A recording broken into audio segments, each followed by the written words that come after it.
Hi learners, welcome back to Dilk. So in this video we are going to check the difference between coordination compounds and double salts. So we will cover what are these coordination compounds, what do you mean by double salt, is there any connection between them, what are the differences between them. Okay, so first we can start with double salt. So a double salt is an addition compound that dissociates completely into all its constituent ions when dissolved in water. So you may not get right now. We can see some examples and explain. Okay, then it will be easier for you to catch. So let's start with a compound which is known as Mohr salt. Mohr salt is FeSO4.NH4 twice SO4.6H2. This is Mohr salt. So what will happen when this compound is dissolved in water? It will break into its constituent ions. Okay, so let's see what will happen for this compound if it is dissolved in water.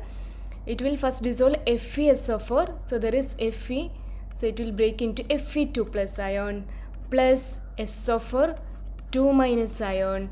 Then what is the other compound? There is ammonium ion, so NH4, there are 2 ammonium ions, so you will get 2 NH4 plus, then again SO4 2 minus, the SO4 2 minus coming from this.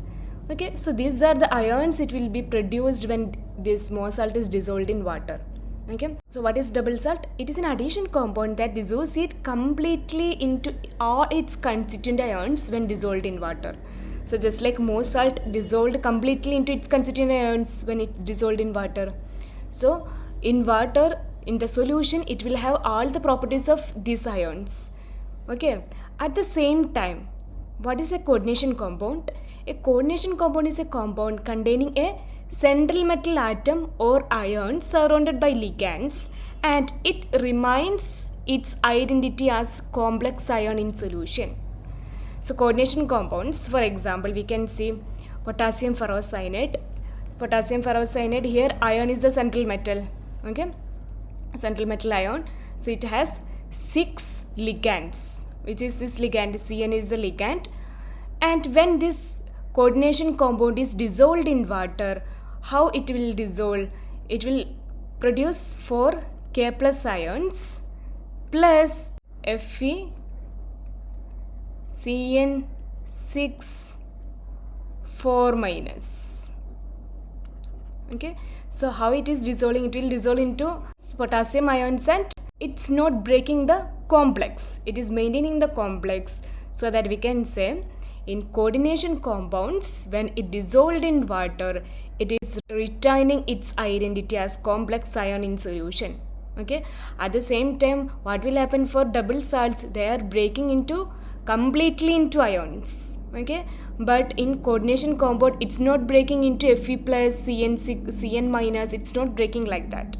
It is just retaining the complex ion. Okay, so finally we can say what are the differences between a coordination compound and a double salt. Coordination compound is a compound containing a central metal atom or ion and ligands. Then double salt is an addition compound that dissociates completely in water. Okay, and what is their behavior in water? In double salt, they break into all constituent ions. We have seen for Mohr salt, right? But at the same time, in coordination compounds, they remains intact. They are not breaking completely into its ion. And the double salt, they have properties of all the constituent ions, but for coordination compounds, properties of the complex ion only. Okay, and example Mohr salt, and for coordination compound it is K4FeCN6 and CO NH36Cl3. There are some examples. So I hope you got these concepts. So thank you for watching. So if you guys like this video, just like, subscribe and share the videos.